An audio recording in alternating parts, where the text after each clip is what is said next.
मैं स्वागत करना चाहता हूं छत्तीसगढ़ के डिप्टी सीएम विजय शर्मा जी का विस्तार न्यूज में, क्योंकि विजय शर्मा जी मैं हमेशा दिल खोल कर तारीफ भी करता हूं और दिल खोल कर आलोचना भी करता हूं। आज दिल खोल कर आपकी तारीफ करना चाहता हूं और वो इसलिए करना चाहता हूं विजय शर्मा जी, क्योंकि आपके शर्ट को गीला और भीगा हुआ मैंने देखा था।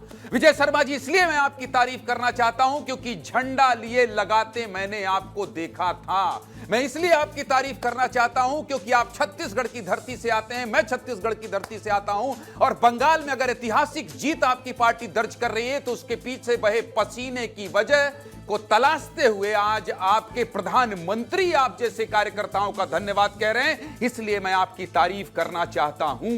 गृह मंत्री अमित शाह जैसे रणनीतिकार, इतने बड़े चाणक्य, वो ऐसे नेता जो खुद अपने साथ ऐसे लोगों को रखते हैं, उनके साथ ऐसे लोग रहते हैं जो सिर्फ और सिर्फ संगठन का काम करते हैं और इधर उधर की बात नहीं करते हैं, उनके आप सलाहकार के तौर पर, उनके आप साथी के तौर पर, उनके आप आगे पीछे चलने वाले कार्यकर्ता के तौर पर बंगाल में रहे, इसलिए मैं आपकी तारीफ करना चाहता हूं। पहले तो आपको बहुत बहुत बधाई, बहुत शुभकामनाएं, आपके पसीने का फल आपको मिल गया है। पहली प्रतिक्रिया विजय शर्मा जी। भारतीय जनता पार्टी के कार्यकर्ताओं में ये भाव सदैव रहता है, दायित्व तो कुछ भी हो, परंतु विशेष रूप से पार्टी के कार्यकर्ता का भाव कहीं जाता नहीं है। लगातार जमीन पर उतरकर काम करना ये भाजपा के सारे ही कार्यकर्ताओं का शगल रहता है। मैं निसंदेह कहना चाहता हूं कि अगर कोई पानी से भीगता है तो वो कपड़े बदलता है, और अगर कोई पसीने से भीगता है तो इतिहास बदलता है। भाजपा के कार्यकर्ताओं ने इतिहास बदल कर रख दिया है। आज डॉक्टर श्यामा प्रसाद मुखर्जी की धरती पर भाजपा की सरकार बनने वाली है। ये सरकार जितनी जरूरी बंगाल के लिए थी, उतनी ही जरूरी ये देश के दूसरे क्षेत्रों के लिए थी। भाजपा की घोषणा पत्र में सबसे बड़ी घोषणा जो है वो ये है कि पश्चिम बंगाल और बांग्लादेश के बीच के बॉर्डर का जो क्षेत्र है, जिसके लिए जमीन मांगते मांगते केंद्र की सरकार परेशान हो चुकी थी, जमीन नहीं मिलती थी, घुसपैठ लगातार होती थी, ये कहा गया है घोषणा पत्र में कि सरकार बनने के 45 दिनों के अंदर वो जमीन उपलब्ध करा दी जाएगी सीआरपीएफ और सेंट्रल फोर्सेस को, जिसके माध्यम से वहां बाड़ बनाया जाएगा और घुसपैठ पर लगाम लगाया जाएगा। घुसपैठिए जो आ गए हैं उनको भी कान पकड़कर बाहर निकाला जाएगा। बंगाल में अब हिंसा की नहीं, विकास की राजनीति पर बात की जाएगी। इसलिए बंगाल की ये जीत बहुत महत्वपूर्ण है।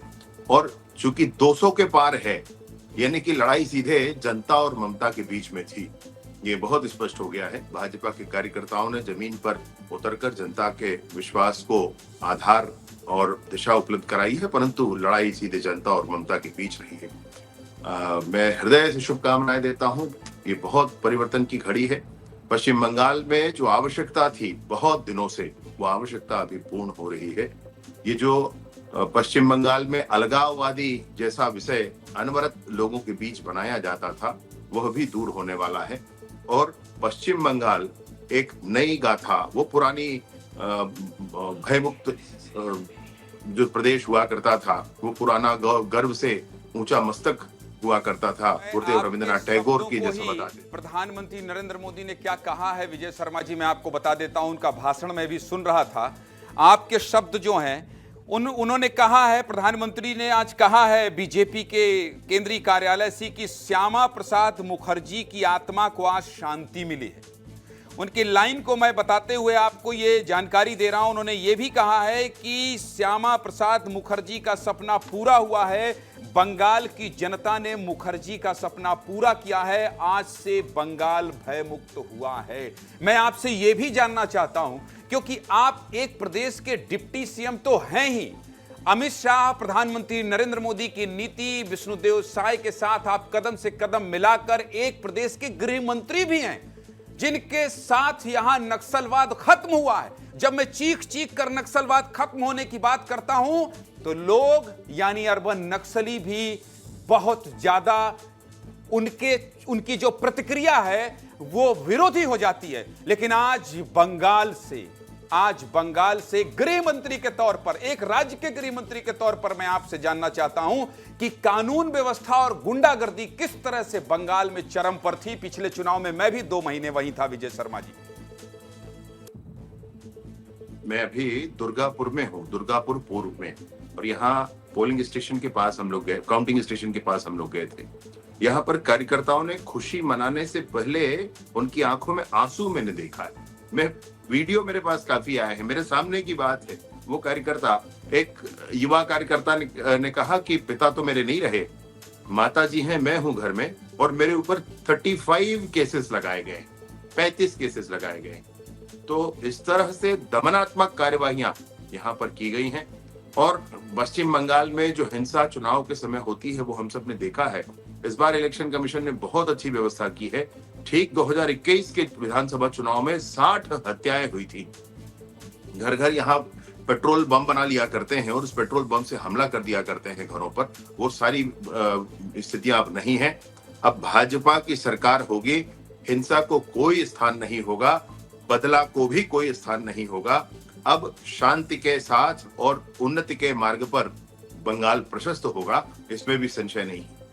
नितिन नवीन का मार्गदर्शन बहुमूल्य रहा है और प्रधानमंत्री नरेंद्र मोदी ने इस बात का जिक्र किया है। प्रधानमंत्री नरेंद्र मोदी को जब नितिन नवीन राष्ट्रीय अध्यक्ष उनका माला से स्वागत करने के लिए आगे बढ़े तो वो माला उन्होंने नितिन नवीन को पहनाई है।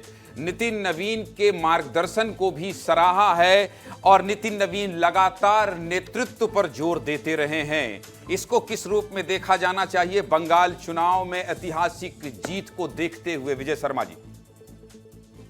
माननीय राष्ट्रीय अध्यक्ष जी के साथ तो युवा मोर्चा में हम लोगों ने काम किया और छत्तीसगढ़ में भी वो सहप्रभारी और प्रभारी के नाते काम करते रहे। बहुत लंबे समय तक उनसे बहुत जुड़कर काम करने का अवसर प्राप्त हुआ है। मैं उनकी कार्य क्षमता को जानता हूं। मैं बिल्कुल ये मानता हूं कि संगठनात्मक कौशल जितना उनके पास है वो अतुलनीय है और वंदनीय है। वो हमारे पार्टी के लिए बड़े ही प्रेरक और मार्गदर्शक है। यह भी आपसे जरूर कहना चाहता हूं कि नितिन नवीन जी के राष्ट्रीय अध्यक्ष बनने के बाद पश्चिम बंगाल का चुनाव सामने आया था और ये बड़ा चैलेंज था उनके लिए। ये पश्चिम बंगाल का चुनाव भारतीय जनता पार्टी के फिर से लड़ेगी और क्या निर्णय निकलने वाला है। जो अब तक न हो सका था वो नितिन नवीन जी के राष्ट्रीय अध्यक्ष बनने के बाद अभी हुआ है और पश्चिम बंगाल में पूर्ण बहुमत और बम्पर बहुमत की भाजपा की सरकार बनी है। मैं इसके लिए भी भाजपा के सारे ही देश के कार्यकर्ताओं के साथ साथ हमारे राष्ट्रीय अध्यक्ष माननीय नितिन नवीन जी को हृदय से शुभकामनाएं देता हूं।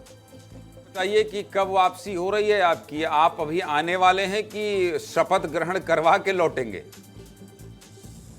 शपथ ग्रहण जाने कुछ समय लगेगा या क्या होगा, तो मैं 1-2 दिनों में ही मैं सोचता हूं कि वापस आने का है। मैं आने वाला। चलिए, आपको बहुत बहुत बधाई विजय शर्मा जी, बहुत शुभकामनाएं। खूब मेहनत की आपने, खूब मेहनत की, कार्यकर्ता के तौर पर मेहनत की और वैसी मेहनत की जैसे प्रधानमंत्री नरेंद्र मोदी, जैसे भारतीय जनता पार्टी का संगठन, जैसे चाणक्य अमित शाह और जैसे आपके राष्ट्रीय अध्यक्ष नितिन नवीन चाहते हैं। आपने वैसी मेहनत की, आपके मेहनत का आपको परिणाम मिला। माननीय अमित शाह जी के कार्यक्रमों को मैं देख रहा था तो उसमें देखेंगे आप कि एक दिन में उनकी 4 सभाएं और 2 रोड शो हुआ करती। लगातार 1-1 घंटा उतनी ही ताकत से बोलना और बड़ी स्पष्टता के साथ इस बात का संदेश देना कि टीएमसी के गुंडे घर से बाहर ना निकले, अन्यथा, और ये उनका जो शब्द था ये बंगाल की गलियों में, उनके बंगाल की सड़कों में गूंजता रहा है, लोगों की कानों में गूंजता रहा है। मंत्री, एक सवाल मैं पूछ लेता हूं। गृह मंत्री अमित शाह जी की रैलियों की जिम्मेदारी आपको मिली थी, मुझे याद है। एक थोड़ा मजाकिया अंदाज ही बताता हूं आपको। जब पिछले बार चुनाव हो रहा था तो मेरा डिप्लॉयमेंट नंदीग्राम था विजय शर्मा जी, और नंदीग्राम में मेरा डिप्लॉयमेंट था। मैं 2 महीने दीघा में रुका हुआ था, बंगाल मतलब कोलकाता, दीघा और नंदीग्राम। तो नंदीग्राम में गृह मंत्री अमित शाह का रोड शो था और उस रोड शो में धर्मेंद्र प्रधान जी की ड्यूटी थी। जैसी ड्यूटी आपकी थी वैसी ही ड्यूटी धर्मेंद्र प्रधान जी की थी। और गृह मंत्री अमित शाह जैसे ही गाड़ी में चढ़े वैसे ही वो माइक देखे और बहुत सारे लोगों ने रस्सी लगा दी थी तो महिलाएं आ नहीं पा रही थी, तो उन्होंने माइक से ही कहा अरे धर्मन जरा देखो इन सब महिलाओं को आने दो, ये क्या कर रहे हो, ये क्यों नहीं आ पा रहे, इनको सबको आने दो। तो उनका जो अनुशासन है वो बहुत खतरनाक होता है। फिर मैंने ये भी देखा कि धर्मेंद्र प्रधान जी रस्सी के साथ साथ पैदल चल रहे हैं केंद्रीय मंत्री होते हुए, और वो सबको कह रहे हैं कि भाई आइए। तो ऐसी डांट फटकार तो नहीं मिली, प्यार दुलार से ही सब कुछ हो गया कि आंख वांख दिखाना पड़ा अमित शाह जी को, कह रहे विजय शर्मा तुम समझ नहीं रहे हो, इसको देखो जरा, ऐसा करो। मैंने ये सारे वीडियो जो आप बता रहे पहले देख लिया था, उसके अनुकूल ही किया था। क्या बात है, क्या बात है। बहुत बहुत धन्यवाद विजय शर्मा जी। आइए आइए, जल्दी छत्तीसगढ़ आपका स्वागत करने के लिए बेताब है। आपके पास बड़ी जिम्मेदारी एक और है, बंदूक तो आप लोगों ने खत्म कर दिया है, बस्तर को ऐतिहासिक जिला और बस्तर को समृद्ध करने की भी जिम्मेदारी आपके पास है। बहुत बहुत धन्यवाद विजय शर्मा जी इस बातचीत के लिए। बहुत आभार।